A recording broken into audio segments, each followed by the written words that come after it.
Gentlemen, it has come to my attention that some of you are incapable of building muscle, and I'm going to send you through the 3 fundamental points to building muscle and how you can maximize that as soon as possible to see results ASAP. Because I know some of you guys have been struggling, you've been pushing yourself, but you're not seeing that muscle gain. And if you want to get jacked and get yourself sorted, then listen up to these 3 tips, these 3 fundamentals, and you'll be guaranteed to be making muscle. So let's jump into it.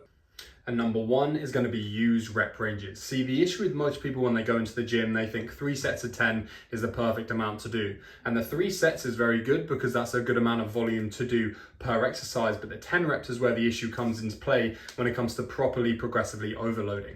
So let's say we change your rep ranges from 3 to 10 to your first set being 6 to 8 reps. See, this may throw you off, but if I show you how this works, so let's say you did 10 kg for bicep curls, and in week 1, you did 6 reps. That's a great start.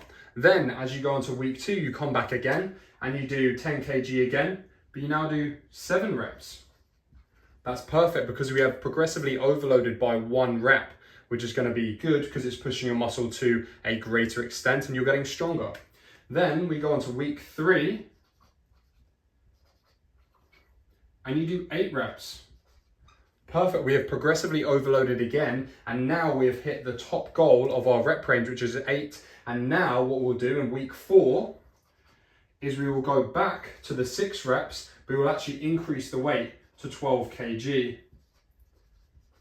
So what this is going to do is going to help give you a better structure for your training to know where you need to push more, when you need to get stronger. And once you get to that point, you can then reset, up the weight, and then go back to the lower reps. But what this also does is, let's say on week, 2, you did 8 reps for that same weight. You've already jumped all the way up. So you don't have to worry about stopping, you just push to absolute failure. And if you get to that 8 rep, potentially even 9 reps, you know next week I'm gonna up the weight and I'm gonna drop back down to those 6 reps again. So it allows you and gives you that range which you can work within and will allow you to progressively overload faster.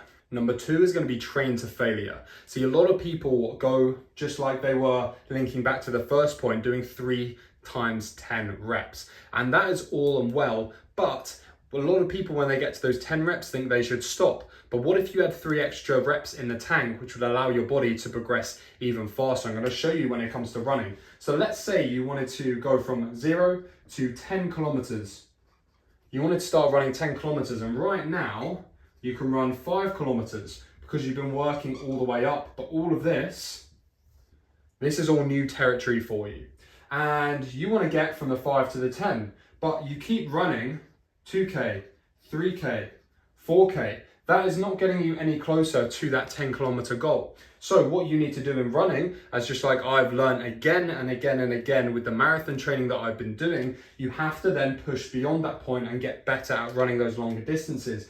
So you need to start doing those 6s, those 7s, those 8s and those 9s to get towards that final mark, which is your end goal. And it is the same in training. So you have to keep pushing beyond that initial threshold that you have and keep pushing to the point of failure where your body cannot give out any more.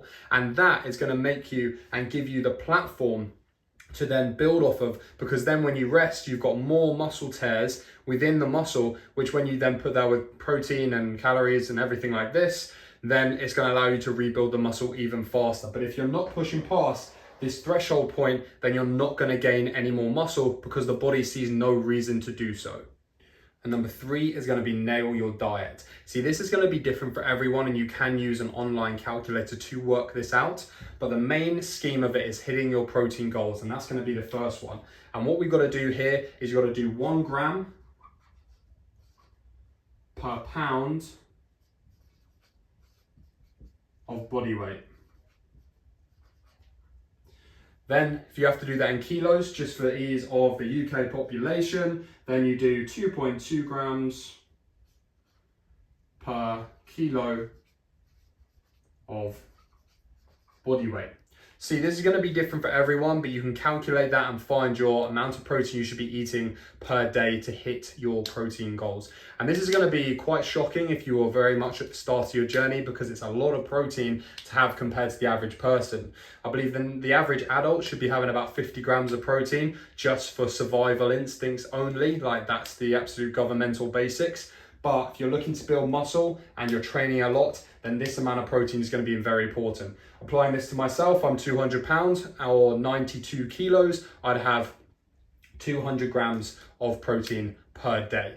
So this is just the basics. Then if you come, let's say you were starting at a skinny level and you wanted to build muscle, you're in a very good position, very lucky, similar to how I was myself, because you don't have to go through that fat loss stage. So it's going to be even quicker to gain that muscle and look better, because you don't have to go through the time to burn that fat off. But what you'll need this, you'll need your protein goals hit, and you'll also need a slight calorie deficit. Then if you're on more the overweight side, you're going to have to be in a slight calorie deficit, and you do need help with that. You can message me on Instagram at HypeDriveYourLife, or use an online calorie calculator on there as well. Now, if you are at the very start of your journey, your progress is going to be extremely fast. And if you can nail these, it's going to make a big difference. Along the x-axis just here, we have time, and along the y-axis, we have progress. See, I've been training for 8 years. I'm about up here where I'm not seeing nearly any progress at all. There's little bits you can see, but because I've done a lot of the progress already, the natural threshold, you just start to tail off, and that's how it is. But if you are down here right at the start, your progress is going to be incredibly fast. So if you are able to hit these 3 goals right here, you're going to see progress incredibly fast. And this is going to be a couple of years. I got to a very similar point to where I am right now within about 3 years. And if you can nail this, those 3 years are going to speed by, and you're going to be in amazing shape by the time you get there. So I hope these points have helped. And if you can apply these 3 to your training and your lifestyle, you are going to be guaranteed to be making muscle. If you are, however, not seeing it, that you're going to be missing one of these, and you just got to be honest with yourself and see which of these you've got to work on. But like I said before, if you do need help, you can contact me at HypeDriveYourLife on Instagram. I can help you out on there. But I hope this video has helped, giving you a key 3 fundamentals for gaining muscle so you can start seeing progress as soon as possible.